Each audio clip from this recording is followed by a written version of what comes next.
اے ایمان والو، اللہ کو بکثرت یاد کیا کرو اور صبح و شام اس کی تسبیح بیان کیا کرو۔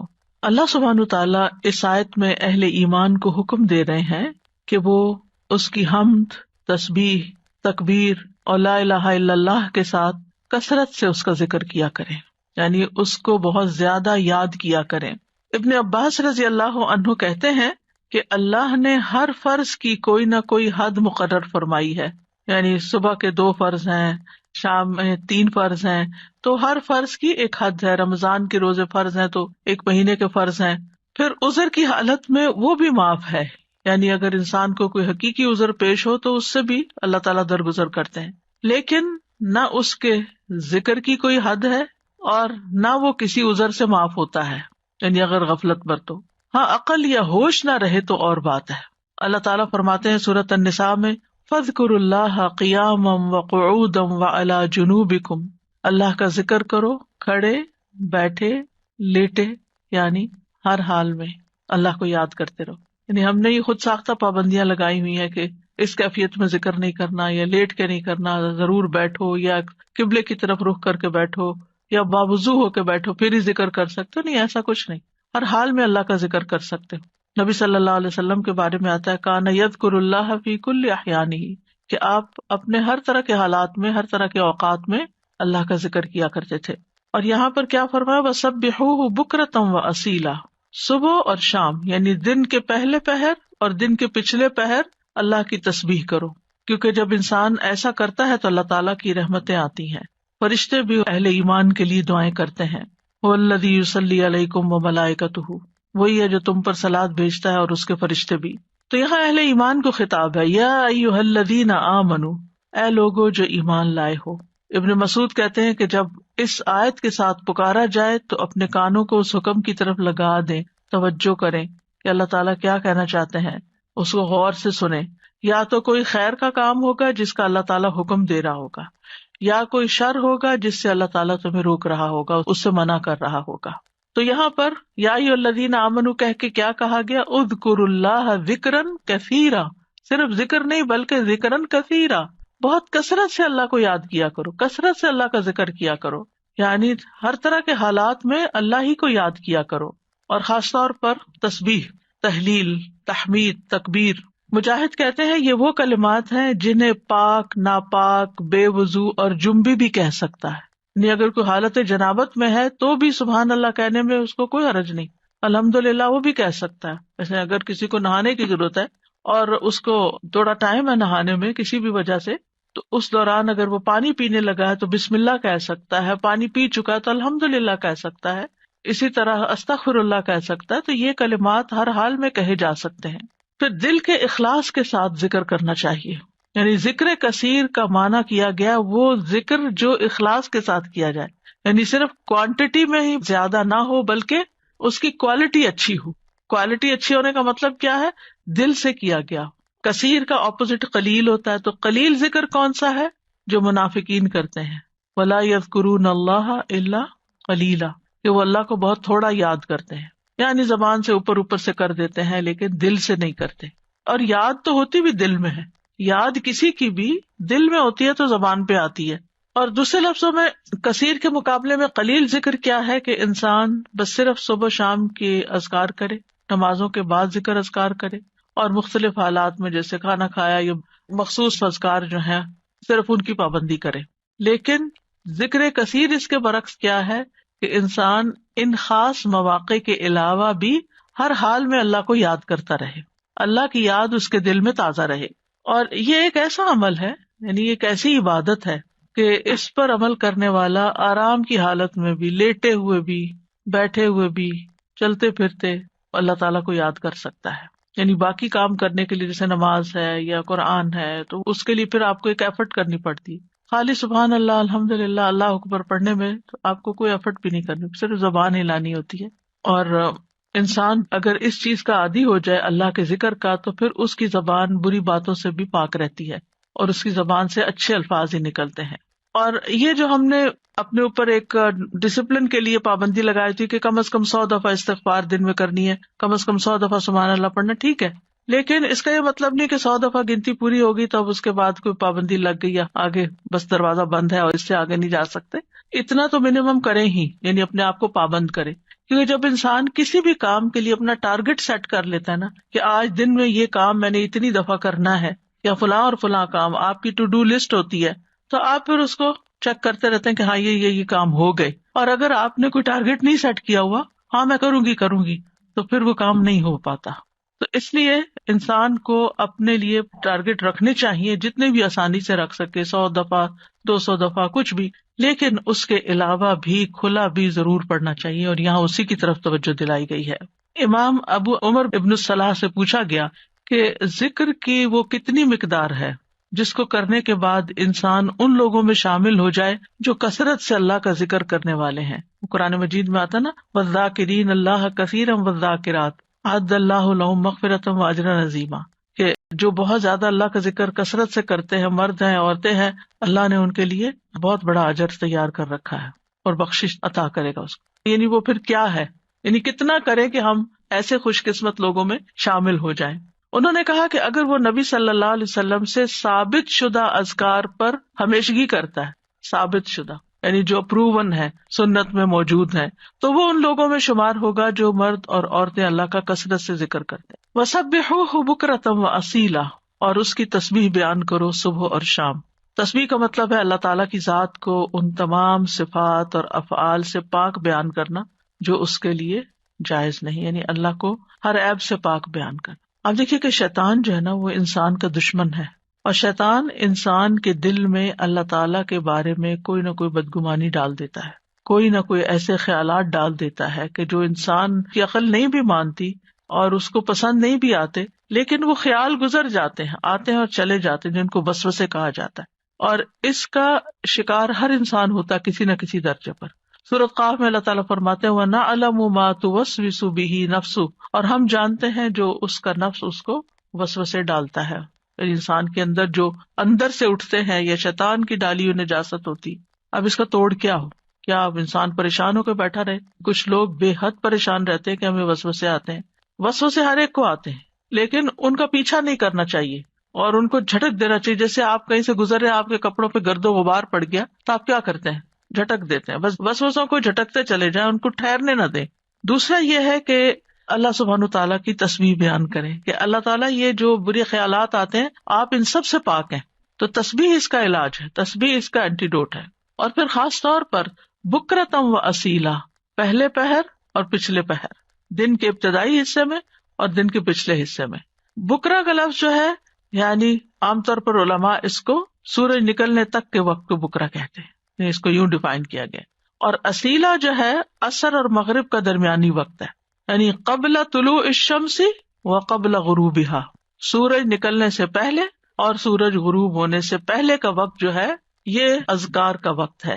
اور سبحوہ میں بعض علماء نے سبحہ کا مطلب یہاں نماز فجر اور نماز عصر بھی لیا ہے. تو ذکر کے بعد تسبیح کو خاص طور پر الگ سے بیان کیا گیا. دیکھیں آیت کے پہلے حصے میں کیا ہے، اذکروا اللہ ذکرا کثیرا، کثرت سے ذکر کرو، تسبیح اس کے اندر شامل ہے، لیکن پھر اس کو الگ سے بیان کیا گیا وَسَبِّحُوهُ، یعنی تسبیح کرو، اس لیے کہ باقی اذکار پر اس کی فضیلت ہے. یعنی تسبیح کی خاص فضیلت ہے. یعنی کچھ ذکر ہوتے ہیں نا کہ جس میں انسان اللہ تعالیٰ کو یاد کرتا ہے، اللہ تعالیٰ کی بڑائی بیان کرتا ہے، اللہ تعالیٰ کی تعریف بیان کرتا ہے، وہ بھی بہت اچھی بات ہے. اور کچھ ذکر ایسے ہیں کہ جن میں انسان اللہ تعالیٰ کو ہر عیب سے پاک قرار دیتا ہے. تو تعریف مکمل ہی نہیں ہوتی، ذکر مکمل ہی نہیں ہوتا جب تک آپ تسبیح نہ کریں. تو تسبیح اس کا ایک لازمی حصہ ہے. اور پھر خاص طور پر اس لیے بھی کہ جیسے یعنی صبح شام وقت بھی بتا دیا گیا کہ تسبیح کا زیادہ اچھا وقت جو ہے یا مناسب وقت صبح اور شام ہے، کیونکہ یہ اوقات اپنے اندر ایک خاص فضیلت رکھتے ہیں. صبح کا وقت یہ برکت کا وقت ہے، اور والعصر، عصر کے وقت یہ اللہ نے قسم کھائی ہے. ادھر فجر کی والفجر ولیال عشر، اور ادھر عصر کی والعصر ان الانسان لفی خسر. وہاں پر انسان کو ایک دن مل رہا ہوتا ہے اور عصر کے وقت دن ہاتھ سے جا رہا ہوتا ہے، انسان خسارے میں پڑ رہا ہوتا ہے، لوز کر رہا ہوتا ہے، ایک چیز ہاتھ سے چھوٹ رہی ہوتی ہے. تو جس وقت کوئی نعمت مل رہی ہے اس وقت بھی اللہ کو یاد کرو، اور جس وقت کوئی نعمت جا رہی ہے اس وقت بھی خاص طور پر اللہ کو یاد کرو. ان اوقات میں اگر انسان اللہ تعالیٰ کو یاد کرتا ہے تو پھر ڈپریشن کا شکار نہیں ہوتا. یہ ذکر اس کے دل کو اسٹرینتھن کرتا ہے، اس کو قوت عطا کرتا ہے. اور یہ دو اوقات جو ہوتے ہیں ان میں ذکر تھوڑا سا مشکل بھی ہوتا ہے، کیونکہ آپ دیکھیں کہ فجر کی نماز پڑھنے کے بعد جو نیند کا آپ کے اوپر، خاص طور پہ راتیں آج کل بہت چھوٹی ہیں، تو اس وقت اپنے آپ کو روک کر رکھنا اور بٹھا کر، خاص طور پر اگر آپ کو اشراق پڑھنے کی عادت ہے تو وہ سارا وقت یعنی آپ اسٹرگل کر رہے ہوتے ہیں کہ سوتے جاگتے گزار رہے ہوتے ہیں کہ آپ سوئے نہیں اس وقت، کیونکہ بہت زیادہ برکت کا وقت ہے. یعنی کوئی معمولی اجر ہے کہ پورے حج اور عمرے کا ثواب اگر انسان فجر کی نماز پڑھ کے اپنی جگہ پہ بیٹھا رہے اور ذکر اذکار کرتا رہے اور پھر سورج نکلے اور پھر 2 رکعت پڑھ لے تو اتنا زیادہ اجر و ثواب. تو یہ اجر و ثواب ایسے مفت میں نہیں ملتا. اللہ تعالیٰ کو پتا تھا کہ یہ وقت بندوں پہ کتنا بھاری ہوگا. اور اسی طرح عصر کا وقت کام کاج کا وقت ہوتا ہے، دن جا رہا ہوتا ہے، انسان اپنے کام سمیٹ رہا ہوتا ہے، جیسے خاص طور پر جو لوگ جابس پر ہوتے ہیں یا بزنس میں ہوتے ہیں تو وہ آفٹر نون میں یعنی پھر تھکان کا شکار ہو جاتے ہیں سارا دن کام کرنے کے بعد، تو کچھ لوگ اس وقت آرام کرنے لگتے ہیں، تو وہ وقت بھی بڑا قیمتی وقت ہے. لیکن یاد رکھیے کہ ان افضل اوقات کے علاوہ سارا دن بھی اور کسی بھی وقت ذکر کرنا باعث فضیلت ہے. اور اللہ تعالیٰ نے تو ہمیں پیدا ہی اپنی عبادت کے لیے کیا ہے، تو عبادت کی کچھ خاص شکلیں ہیں اور کچھ خاص طریقے ہیں اور کچھ عمومی چیزیں ہیں جو انسان کا ہر وقت عبادت میں شامل کر سکتی ہیں. وما خلقت الجن والانس الا لیعبدون. امام نووی کہتے ہیں کہ اس آیت سے پتہ چلا کہ بندے کی افضل حالت وہ ہے جب وہ اپنے رب کا ذکر کر رہا ہوتا ہے اور وہ ان اذکار میں مصروف ہوتا ہے جو رسول اللہ صلی اللہ علیہ وسلم سے وارد ہوئے، یعنی جو آپ نے بتائے ہیں یا آپ نے کیے ہیں. اور اس طرح انسان اپنی زندگی کا مقصد پورا کر رہا ہوتا ہے. اس کے علاوہ ہم دیکھتے ہیں کہ تمام مخلوقات اللہ کا ذکر کرتی ہیں. تسبح لہ السماوات السبع، 7 آسمان اللہ کی تسبیح بیان کرتے ہیں. کبھی ہمیں خیال نہیں آیا آسمان کی طرف دیکھتے ہوئے کہ یہ تسبیح کر رہا ہے، اور یہ نہیں 7 کے 7 کر رہے ہیں. والارض، یہ زمین جس پہ ہم چلتے ہیں، جس پہ ہم چیزیں اگاتے ہیں اور جس پہ گھر بناتے ہیں، یہ زمین بھی اللہ کی تسبیح بیان کرتی ہے. ومن فیہن، اور جو مخلوق ان کے اندر ہے، آسمان و زمین کے بیچ میں یا زمین کے اندر، چھوٹے چھوٹے کیڑے مکوڑے، ہر چیز، بڑے بڑے آبجیکٹس سبھی تسبیح کرتے، چرند پرند حیوان انسان. پھر فرمایا وَإِن مِّن شَيْءٍ إِلَّا يُسَبِّحُ بِحَمْدِهِ، اور کوئی چیز نہیں مگر وہ اس کی حمد کے ساتھ اس کی تسبیح کرتی ہے. وَلَٰكِن لَّا تَفْقَهُونَ تَسْبِيحَهُمْ، لیکن تم ان کی تسبیح کو سمجھتے نہیں ہو، یعنی ان کی اپنی زبانیں، ان کی اپنی بولیاں ہیں. إِنَّهُ كَانَ حَلِيمًا غَفُورًا، بے شک وہ ہمیشہ سے بے حد بردبار، نہایت بخشنے والا ہے. داؤد علیہ السلام کے بارے میں ہم جانتے ہیں کہ ان کے ساتھ پرندے اور پہاڑ تسبیح کیا کرتے تھے. وَسَخَّرْنَا مَعَ دَاوُودَ الْجِبَالَ يُسَبِّحْنَ وَالطَّيْرَ، ہم نے داؤد کے ساتھ پہاڑوں کو مسخر کیا جو تسبیح کرتے تھے. فرشتے تسبیح کرتے ہیں.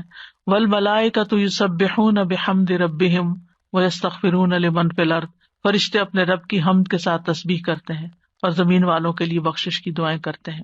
حاملین عرش جو ہیں وہ خاص طور پر اللہ کا ذکر کرتے ہیں.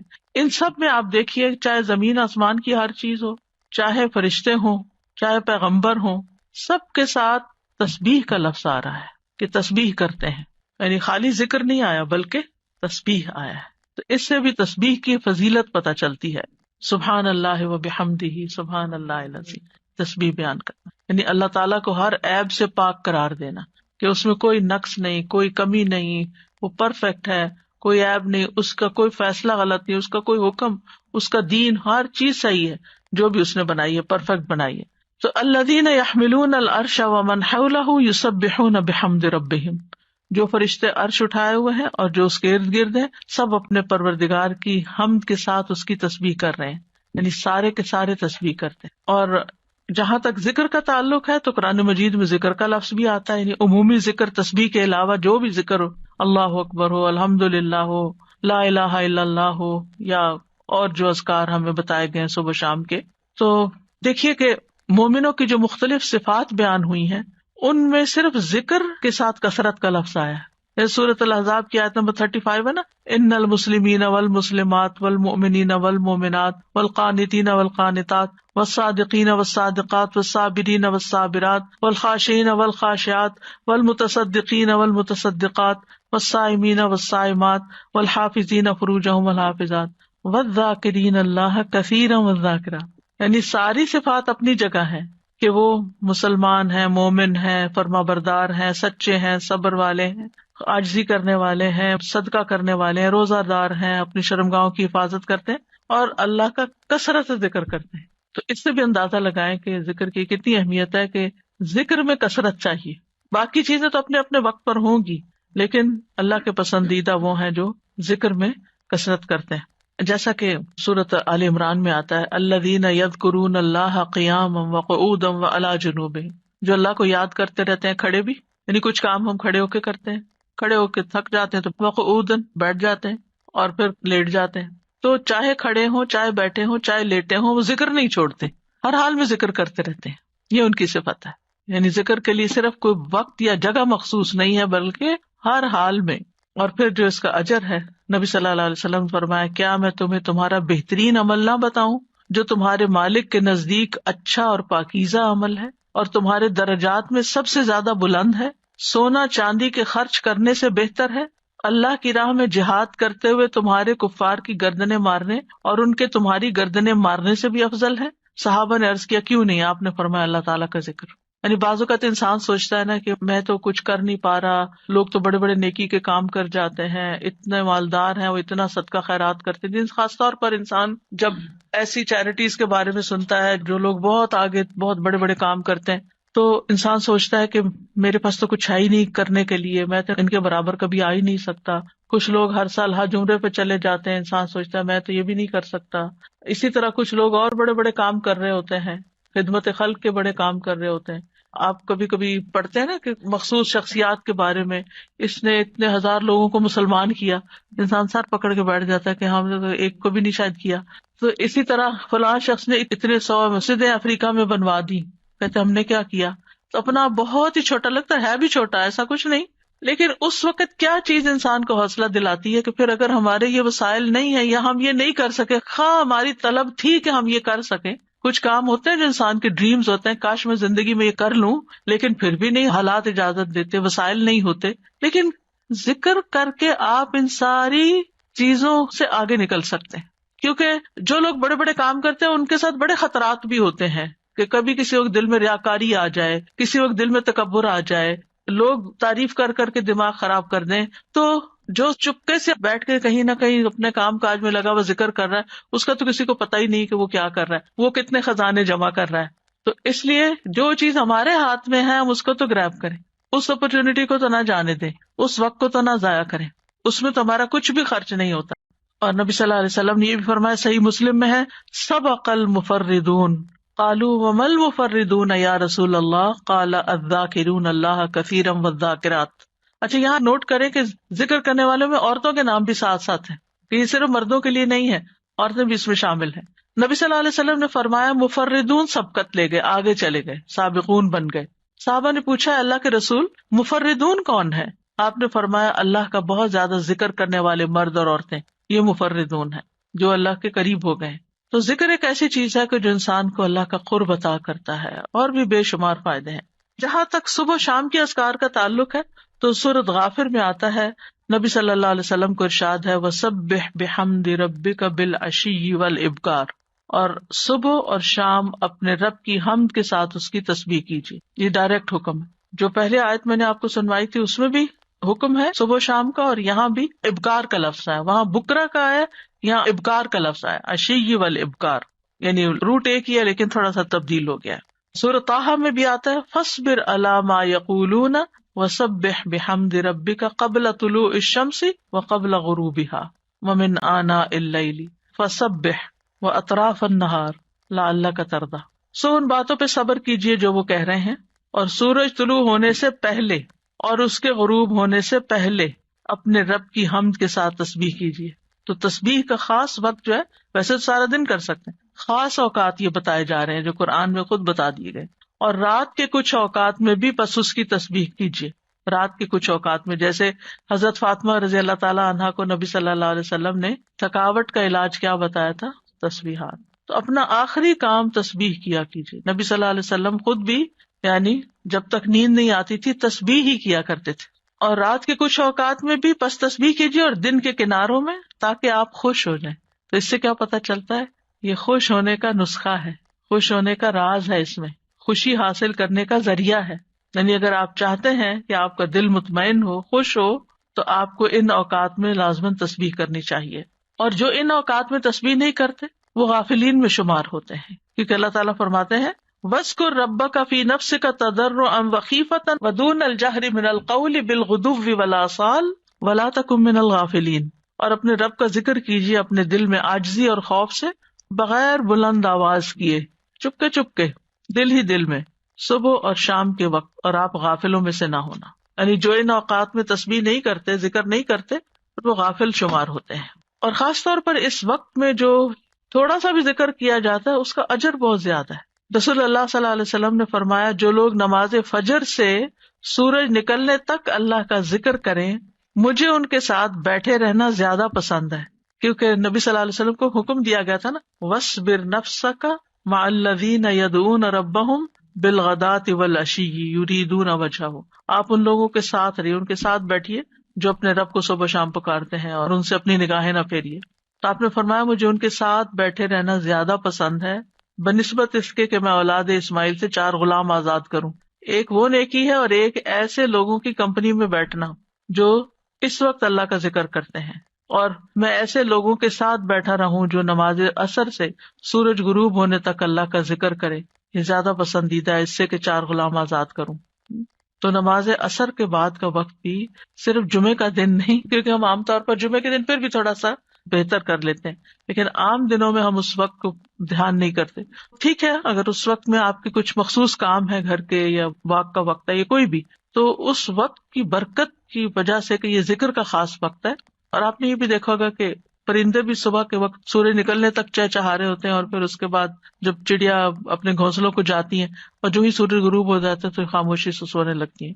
تو یہ اوقات بھی یعنی ایک نیچرل تسبیح کے اوقات ہیں.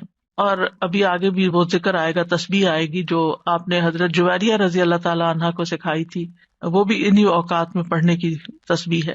اور صبح کے وقت ذکر کرنے سے شیطان کی گرہیں کھل جاتی ہیں انسان سے. جب انسان صبح کے وقت اٹھتا ہے اور پھر وضو کرتا ہے، نماز پڑھ لیتا ہے، ذکر کر لیتا ہے، تو حشاش بشاش خوش مزاج ہوتا ہے، ورنہ سستی ہوتی ہے اس کو. پھر اسی طرح یہ ہے، رسول اللہ صلی اللہ علیہ وسلم نے فرمایا بنی آدم کے ہر انسان کو 360 جوڑوں پر پیدا کیا گیا ہے، اس کے جسم میں 360 جوڑ لگے ہوئے ہیں. بس جو شخص اللہ اکبر، الحمد للہ، لا الہ الا اللہ، سبحان اللہ، استغفر اللہ کہے، لوگوں کے راستے سے پتھر یا کانٹا یا ہڈی ہٹا دے، یا نیکی کا حکم دے یا برائی سے روکے، تو یہ اس کے 360 جوڑوں کے شمار کے برابر ہے. اور وہ اس دن جب شام کرے گا تو اپنے نفس کو جہنم کی آگ سے دور کر لے گا.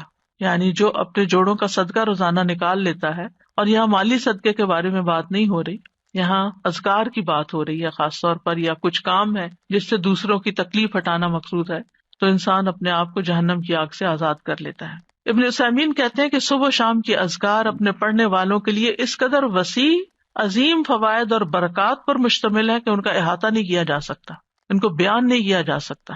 ان میں سے کچھ فائدے جیسے دل اور روح کی غذا ہیں ان اوقات کے اذکار. انسان کے دل کو سکینت ایک نصیب ہوتی ہے، ٹھہر جاتا ہے دل، ایک راحت محسوس ہوتی ہے، ایک مسرت محسوس ہوتی ہے.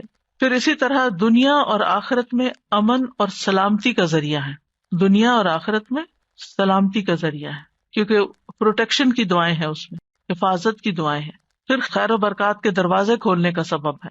پھر چوتھی چیز ہے اجر و ثواب کے حصول کا ذریعہ ہے، یعنی بہت زیادہ اجر و ثواب ہے ان اوقات میں اذکار کا. پھر پانچویں چیز ہے شر کے واقع ہونے سے پہلے، یعنی کسی تکلیف کے آنے سے پہلے اور واقع ہونے کے بعد اسے ہٹانے کا ذریعہ ہے. ویسے بھی نبی صلی اللہ علیہ وسلم نے فرمایا نا، دعا اس مصیبت میں بھی فائدہ دیتی ہے جو واقع ہو چکی ہے، اور اس میں بھی فائدہ دیتی ہے جو ابھی واقع نہیں ہوئی، جو ابھی مصیبت نہیں آئی.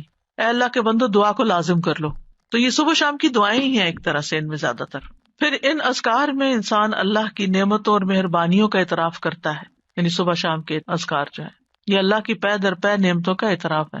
جیسے سید الاستغفار میں کہتا ہے نا، ابو لک بنعمتک علیہ، اللہ جو تیری نعمتیں مجھ پر ہیں میں ان کا اقرار کرتا ہوں، ایکنالج کرتا ہوں. اللہ تعالیٰ کی مہربانیوں اور اس کے احسان پر اس کا شکر ادا کرنا ہے. پھر ساتویں چیز یہ ہے کہ رب کے سامنے فقر اور عاجزی کا اظہار ہے کہ میں تجھ سے بے نیاز نہیں ہوں، تیری ہی پروٹیکشن چاہتا ہوں، تیری طرف رجوع کرتا ہوں. پھر آٹھویں چیز یہ ہے کہ یہ بندے کی اصلاح کے اسباب میں سے ہے، اور خاص طور پر دل کی اصلاح. اور دل کی اصلاح ہو نہیں سکتی جب تک دل میں اللہ کی محبت یا اللہ کے لیے محبت اور اللہ کی تعظیم اور اللہ کی بڑائی اور اللہ تعالیٰ کے پاورفل ہونے اور اس کے سارے جو اسماء و صفات ہیں ان پر یقین نہ ہو.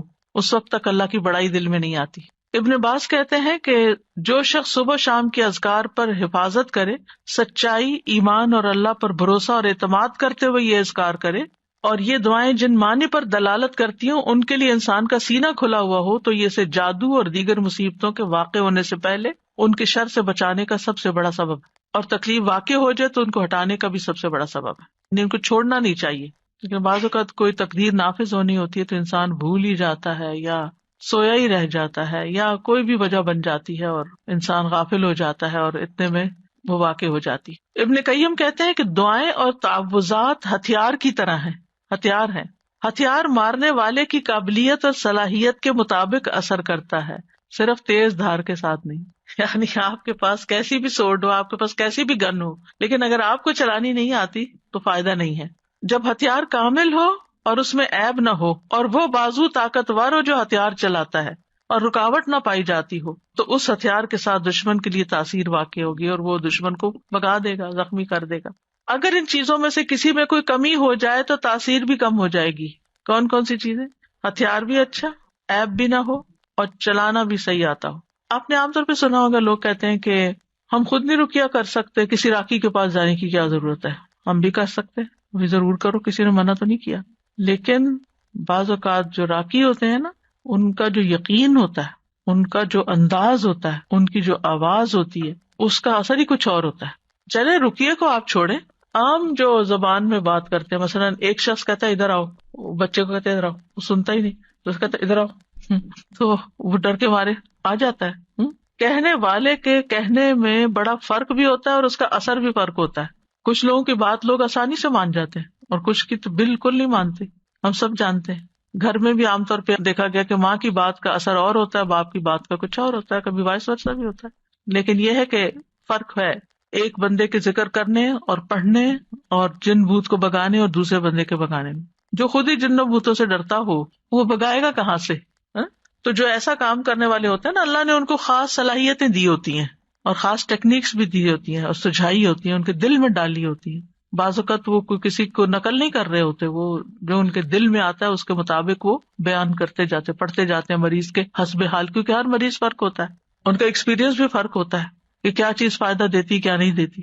جب تک آپ کے ہتھیار صحیح نہ ہو نا، یعنی کہ آپ کے پاس اسکلز نہ ہو، اور آپ کو دل مضبوط نہ ہو، بہادری نہ ہو. استاذہ جی جیسے نا بچے آج کل نئی ٹیکنیک سے کوئی بھی ہو تو کہیں گے آپ کو تو یوز کرنا نہیں آتا، آپ کو متاثر کرتے ہیں نا آپ کو، یعنی کہ امپریس کرتے ہیں، اور پھر جب آپ کو وہ چیز یوز کرنے آ جاتی تو آپ خود حاوی ہو جاتے.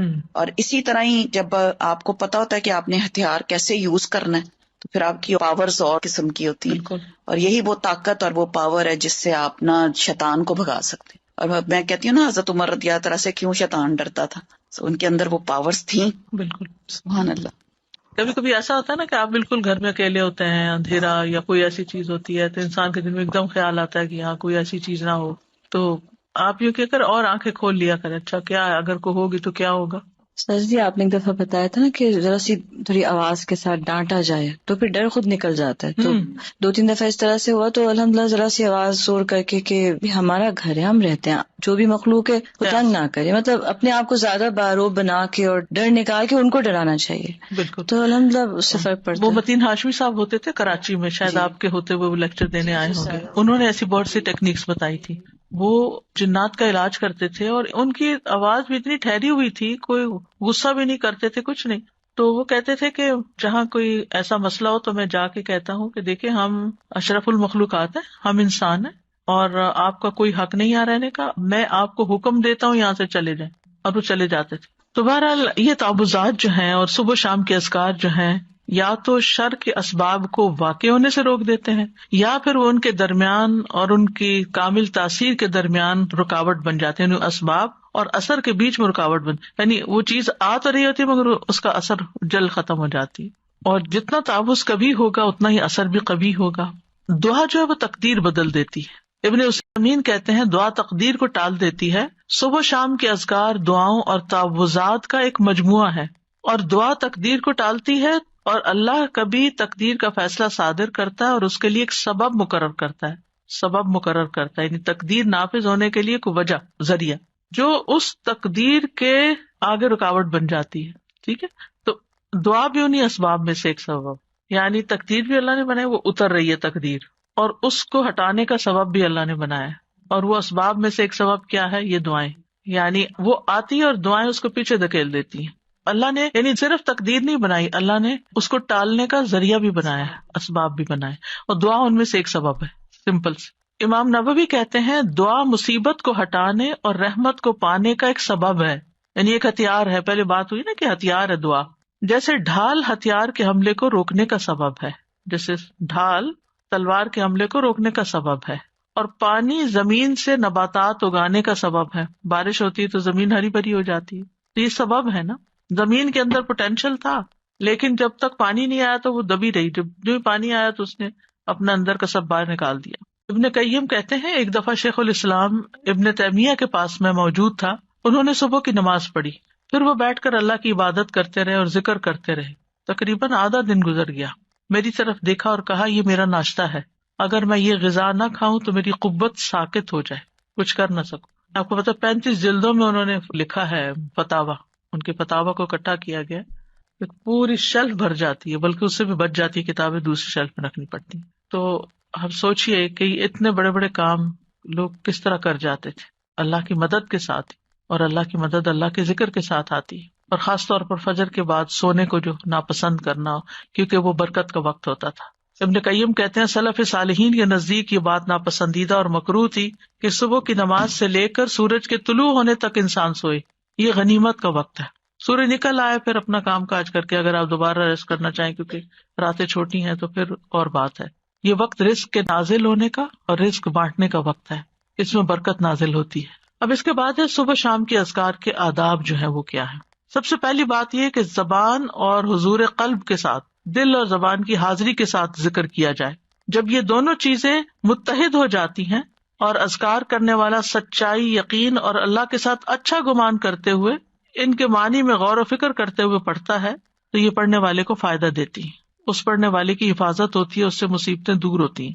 ابن قیم کہتے ہیں تمام اذکار سے افضل اور زیادہ مفید وہ ذکر ہے جس میں زبان اور دل ساتھ ہوں، جو بول رہے ہیں وہ آپ کا دل سمجھ بھی رہا ہے اور اس کے موافق ہوں، اور وہ نبوی اذکار سے ہوں، یعنی سنت سے ثابت ہوں، اور ذکر کرنے والا معنی اور مقصد سمجھتا ہو. پھر اسی طرح ان اذکار کا وقت جو ہے طلوع فجر سے پہلے شروع ہو جاتا ہے اور طلوع شمس سے پہلے تک رہتا ہے، یعنی جو ہی اذان ہوتی ہے نا فجر کی، اس وقت سے شروع ہو جاتا ہے سورج نکلنے تک. اور شام کے اذکار کا وقت عصر کے بعد سے لے کر رات کے اول حصے تک ہوتا ہے، مغرب کے وقت تک. اگر کسی سے یہ اوقات رہ جائیں، ان سے محروم ہو جائے، بھول گیا یا کوئی رکاوٹ بن گئی تو کوئی حرج نہیں. صبح کے اذکار چاشت کا وقت ختم ہونے تک پڑھ لے اور شام کے اذکار رات کے 1/3 حصے تک پڑھ لے، لیکن یہ رخصت ہے، اصل وقت ان کا سورج نکلنے سے پہلے اور غروب ہونے سے پہلے کا. یہ ابن باز کہتے ہیں سنت یہ ہے کہ صبح اور شام کے اذکار اور دعاؤں کو ان کے وقت میں ادا کرنے کی حفاظت کی جائے. جب ان کا وقت ختم ہو جاتا ہے تو وہ ثواب بھی ان کے وقت کے ساتھ ختم ہو جاتا ہے جو اس وقت سے متعلق تھا. اب صبح شام کے اذکار میں سب سے پہلا ذکر آیت الکرسی کا ہے. آیت الکرسی کیا ہے؟ اللہ لا الہ الا هو الحی القیوم آخر تک. صبح شام آیت الکرسی پڑھنے سے حفاظت ملتی ہے، یعنی حدیث سے بھی ثابت ہے، خاص طور پر جنات کے اثر سے بچاؤ ہوتا ہے. آیت الکرسی میں آپ دیکھیں اللہ سبحانہ تعالیٰ کا تعارف ہے، اس کے اسماء و صفات ہیں. قرآن کریم کی کوئی اور آیت ایسی نہیں جس میں اللہ تعالیٰ کے اتنے نام اور صفات بیان ہوئی ہوں. اس میں اللہ کا ذاتی نام اللہ بھی آیا اور تقریباً 27 صفات اور افعال وغیرہ آئے ہیں. سب سے پہلے اللہ تعالیٰ کی الوہیت کا ذکر ہے، اللہ لا الہ الا ہو، کہ وہ الوہیت میں اکیلا ہے. پھر الحی القیوم، اور یہ دونوں نام ان کو اسماء اعظم بھی کہا گیا ہے. حی زندہ ہے، یعنی اس کو کبھی موت نہیں آئی، کمال صفات میں سے، اور قیوم قائم رکھنے والا کمال افعال میں سے. بعض لوگ یہ سوال کرتے ہیں نا کہ اللہ تعالیٰ کو کس نے پیدا کیا ہے، تو اللہ سبحانہ تعالیٰ کی کوئی بگننگ نہیں ہے جیسے ہماری بگننگ ہے اور ہمارا ایک اینڈ ہے. نہیں، اللہ کی ایسے نہیں. اس میں آپ دیکھیے کہ ٹائم کا کریٹر اللہ ہے، تو جب ٹائم ہی نہیں تھا تب بھی اللہ ہے. یہ مہینے اور سال کس نے بنائے، اور ان کی نشاندہی کس سے ہوتی؟ سورج سے. ایک وقت تھا کہ سورج نہیں تھا، دن اور رات نہیں تھے، مہینے اور سال نہیں تھے، اللہ تعالیٰ اس وقت بھی موجود تھا. هو الاول، وہی اول ہے، والآخر والظاہر والباطن. تو اس لیے اللہ سبحانہ وتعالیٰ کو پہچاننا ضروری ہے، اس کو جاننا ضروری ہے، اور اس پہچان اور جان کے ساتھ اگر آپ پھر ذکر کرتے ہیں تو اس کا اثر ہی کچھ اور ہوتا ہے. آیت الکرسی بہت پاورفل آیت ہے. اس کے پاور کی وجہ کیا ہے؟ اس میں اللہ تعالیٰ کے نام اور صفات بیان ہوئے. لا تأخذہ سنۃ ولا نوم، نہ اس کو نیند آتی ہے نہ اونگ آتی، ہلکی نیند بھی نہیں آتی، گہری نیند آتی ہی نہیں ہے. پھر ہر چیز کا مالک ہے، لہو ما فی السماوات و ما فی الارض، ہر چیز اسی کی ہے، ہر چیز اسی کے کنٹرول میں ہے. من ذا الذی یشفع عندہ الا باذنہ، کوئی اس کے ہاں سفارش بھی نہیں کر سکتا، اس کی جرات بھی نہیں کر سکتا مگر جس کو وہ خود اجازت دے. یعنی پورا پورا کنٹرول، اقتدار سب اسی کا ہے. یعلم ما بین ایدیہم وما خلفہم، اس میں اللہ تعالیٰ کے وسیع علم کی خبر دی گئی ہے کہ اللہ تعالیٰ بندوں کا ماضی مستقبل ہر چیز جانتا ہے. بندے اپنے بارے میں سب کچھ نہیں جانتے، اور جو جانتے ہیں وہ بھی ان کو یاد نہیں ہوتا. پچھلے دنوں کسی نے ایک نوٹ بھیجا، اس میں لکھا کہ جب آپ یونیورسٹی میں پڑھاتی تھی تو اس وقت الہدیٰ نہیں بنا تھا، تو میں ایک دن آپ کی کلاس اٹینڈ کرنے کے لیے گئی، تو آپ نے سنن نبی داؤد میں سے فلاں چیپٹر پڑھایا اور آپ سے اسٹوڈنٹ نے یہ سوال کیا اور آپ پیپر دے کے ان کے اوپر ڈسکس کر رہے ہیں. میرے کسی حافظے میں ہے ہی نہیں کچھ، مجھے بالکل یاد نہیں کہ ایک اسٹوڈنٹ نے آپ سے یہ سوال کیا تھا اور آپ نے اس کا یہ جواب دیا تھا، کچھ بھی یاد نہیں. ہمارا اپنے بارے میں یہ حال ہے کہ ہم اپنے آپ کو نہیں جانتے. ہم جو کچھ کر چکے ہم نہیں جانتے کہ ہم نے زندگی میں کیا کچھ کیا، تو ہم کسی اور کے بارے میں تو کیا جانیں. لیکن اللہ سب کچھ جانتا ہے. یعلم ما بین ایدیہم، جو فیوچر میں ان کے آگے آ رہا ہے، وما خلفہم، جو پیچھے گزر چکا ہے، سب پتا ہے اس کو. یہ اس کے وسیع علم کی ایک جھلک ہے. باقی ہر چیز کے بارے میں جو کچھ وہ جانتا ہے، وہ تو کوئی ایک پتا نہیں گرتا مگر وہ اس کو جانتا ہے. خشکی میں، سمندر میں، آسمانوں میں، زمین میں، کسی پتھر کے اندر ایک دانہ بھی چھپا ہوا تو مثقال ذرۃ فی السماء والارض ولا یحیطون بشیء من علمہ الا بما شاء، اور جو اس کا علم ہے اس میں سے کوئی اس کے علم کا احاطہ ہی نہیں کر سکتا مگر جتنا وہ چاہتا ہے. یعنی اس کے علم کا بہت تھوڑا حصہ انسانوں کو ملا. جیسے خضر اور موسیٰ علیہ السلام کے واقعے میں آتا ہے نا کہ وہ جب کشتی میں بیٹھے تو ایک چڑیا نے پانی کی چونچ میں لیا تھا کہ بندوں کا علم اللہ کے علم کے مقابلے میں ایسا ہی جیسے چڑیا کی چونچ میں پانی اس سمندر کے مقابلے. ساری مخلوق کا علم اتنا سا ہے، بس اس پر تو پھر ہم بھروسہ کرتے ہیں، اس علم کے اوپر ہم فخر کرتے ہیں، اور جو اللہ کا علم ہے اس کی طرف کبھی توجہ ہی نہیں کی. وسع کرسیہ السماوات والارض، اللہ کی عظمت کے ساتھ ساتھ اس کی مخلوقات کی عظمت کو بیان کیا گیا. یہاں کرسی جو اللہ کی مخلوقات میں سے ایک مخلوق ہے، وہ آسمان و زمین پہ چھائی ہوئی ہے، ہر چیز کو انکمپس کیے ہوئے. پھر جو اس کا بنانے والا ہے اس کی عظمت کیا ہوگی. اور کرسی جو ہے وہ رب تعالیٰ کے دونوں قدموں کی جگہ ہے. استاذہ جی، مجھے خیال آ رہا تھا کہ اللہ سبحانہ تعالیٰ کے بارے میں، اللہ سبحانہ تعالیٰ کے بھیجے ہوئے علم سے استفادہ کرنا یہ کتنی زیادہ ایک آنرڈ چیز ہے. تو ہم خود بھی اس آنر کو آنر نہیں کرتے، کیونکہ آپ دیکھیں کہ کوئی سمر سے یا کوئی پچھلے سال سے آپ کسی سے ملتے ہیں، لوگ کہتے ہیں اچھا ہم یہ فلاں یونیورسٹی کا یا آن لائن کورس کیا، یا ہم نے یہ کیا، یا ہم یہ کیا. تو آپ کیا کریں؟ نہیں، ہم تو بس لسنر بن کے یہاں کلاس اٹینڈ کر رہے ہوتے ہیں. We don't even honour this knowledge that has come from Allah سبحانہ تعالیٰ کمپیئر ٹو کہ ایک چھوٹا سا کوئی سرٹیفکیٹ کورس، کوئی ٹیک کا کوئی کچھ کر دیا. ٹھیک ہے، وہ بھی علم نافع ہوگا، لیکن اس کا فائدہ سامنے نظر آ رہا ہے نا، اس کا فائدہ جمع ہو رہا ہے، ابھی نظر نہیں آ رہا. جی، تو بس یہ ہماری ویکنس ہوتی ہے کہ جو چیز ہمیں نظر آتی ہے ہم اس کو زیادہ ویلیو کرتے ہیں بنسبت اس کے کہ جو نظر نہیں آتی. سارا جی، پڑھنے اور نہ پڑھنے میں بھی بہت فرق نظر آتا ہے کہ جس دن نہیں پڑھتے، جس دن نہیں اٹینڈ کرتے، آن لائن ہوتے ہیں اور آن کیمپس ہوتے ہیں، اس کا بھی بہت فرق نظر آتا ہے. آپ کو روشنی ایسی ملتی ہے، اور جس دن آپ نہیں پڑھتے اس دن آپ کو اندھیرا سا، سستی سی. And there are so many things I can tell. جیسے سورج نکلنے والا دن اور بادلوں والا دن ہوتا ہے نا، بالکل ایسا ہوتے تو دونوں دن ہیں. ولا یؤودہ حفظہما، اور ان دونوں کی حفاظت اللہ تعالیٰ کو تھکاتی نہیں، بوجھل نہیں کرتی. یعنی آسمانوں اور زمین کی حفاظت اور ان کے اندر جو کچھ ہے وہ اللہ سبحانہ و تعالیٰ کے کامل کنٹرول اور اقتدار میں ہے، اور وہ ان میں سے ہر چیز کی ٹیک کیئر کرتا ہے. دیکھیں ہم اپنی کیپیسٹی میں سب بات سمجھنے کے لیے ایک چھوٹا سا بھی کام ہمارے ذمہ ہوتا ہے نا، گھر کا ایک چھوٹا سا کام، تو وہ بھی کر کے تھک جاتے ہیں. کون سا کام ایسا ہے جسے آپ کر کے تھکے نہ ہو نا؟ کلیننگ ہے یا کوکنگ ہے، کچھ بھی ہے، کوئی بھی زندگی میں کام ہوتے ہیں. بچوں کی ٹیک کیئر کرنا ہے، پڑھنا ہے، ہر کام کر کے ہمیں ریسٹ چاہیے ہوتا ہے، ہمیں تھکاوٹ ہو جاتی. یہاں اللہ تعالیٰ فرماتا ہے ولا یؤودہ حفظہما، آسمان ہو، زمینیں ہو، جو بھی ہو، ان کی حفاظت، ان کے اندر کیا سسٹم چل رہے ہیں، کیا کرنا ہے، کیسے کرنا ہے، یہ چیزیں اس کو تھکاتی نہیں، بوجھل بھی نہیں کرتی. چلے بعض اوقات ہمیں فزیکل تھکاوٹ نہیں ہوتی، یعنی جسمانی تھکاوٹ نہیں ہوتی، لیکن ہم مینٹلی تھک جاتے ہیں، یعنی اکتاہٹ شروع ہو جاتی ہے ہمیں. ایک کام اگر روز کرنا شروع کر دیں تو ہم بور ہو جاتے ہیں. چند سال کوئی کام کر لیں تو اس سے بھی ہم تھک جاتے ہیں، چاہے کتنا ہی اچھا کام ہو. اللہ سبحانہ و تعالیٰ کو یعنی یعودو کا لفظ صرف تھکاوٹ کے لیے نہیں آتا، بوجھل پن کے لیے بھی آتا ہے. یکسانگی یا اکتاہٹ یا کچھ وہ بھی لاحق نہیں ہوتی. یہ معمولی بات نہیں ہے، بہت بڑی بات، بہت بڑی بات. قرآن مجید میں آتا ہے کہ اللہ تعالیٰ ہی آسمان اور زمین کو تھامے ہوئے ہے کہ اپنی جگہ سے ٹل نہ جائیں. اگر وہ دونوں ٹل جائیں تو ان کے بعد کوئی بھی ان کو تھام نہ سکے گا. یعنی صرف اس نے بنا کے چھوڑ نہیں دیا. اب یہ آسمان جو بغیر ستونوں کے ہے، کسی نے تھاما ہوا تو ہمارے اوپر ہے نا، ورنہ تو نیچے آ پڑے. وَهُوَ الْعَلِيُّ الْعَظِيمُ، اور وہ بہت بلند، یعنی مطلق بلندی ہے اس کی، اور عظیم بہت عظمت والا ہے. کوئی مخلوق میں اس کے مشابہ نہیں، کسی کی وہ بڑائی نہیں. لیکن افسوس یہ کہ ہم مخلوق کو پھر بڑا سمجھتے ہیں اور اس کی بڑائی محسوس نہیں کرتے کہ وہ بڑا ہے. جس دن یہ یقین آ گیا نا کہ وہ بڑا ہے، تو پھر لوگوں کی ناراضگی، لوگوں کی پسند ناپسند کا خوف، یہ ساری چیزیں نکل جائیں گی. پھر اللہ کے حکم پر عمل کرنا بھی آسان ہوگا کہ اللہ بڑا ہے نا، اللہ میرے شوہر سے بھی بڑا ہے، اللہ میرے بہن بھائیوں سے بھی بڑا ہے، اللہ اس سوسائٹی سے بھی بڑا ہے، اللہ سارے فلاسفر سے اور سارے قانون دانوں سے اور سارے سائنٹسٹ سب سے بڑا ہے، تو اس کا حکم بھی سب سے بڑا ہے میرے لیے. پھر آپ کو کوئی بھی اس کا حکم ماننے میں مشکل لگے گی نہیں. تو بہرحال آج اتنا ہی کرتے ہیں انشاءاللہ تعالی. ابھی بہت سی دعائیں اور بھی ہیں صبح و شام کے اذکار میں سے، پھر کل انشاءاللہ اس کے اوپر بات کریں گے. وآخر دعوانا ان الحمدللہ رب العالمین. سبحانک اللہم وبحمدک، اشہد ان لا الہ الا انت، استغفرک واتوب الیک. السلام علیکم ورحمۃ اللہ وبرکاتہ.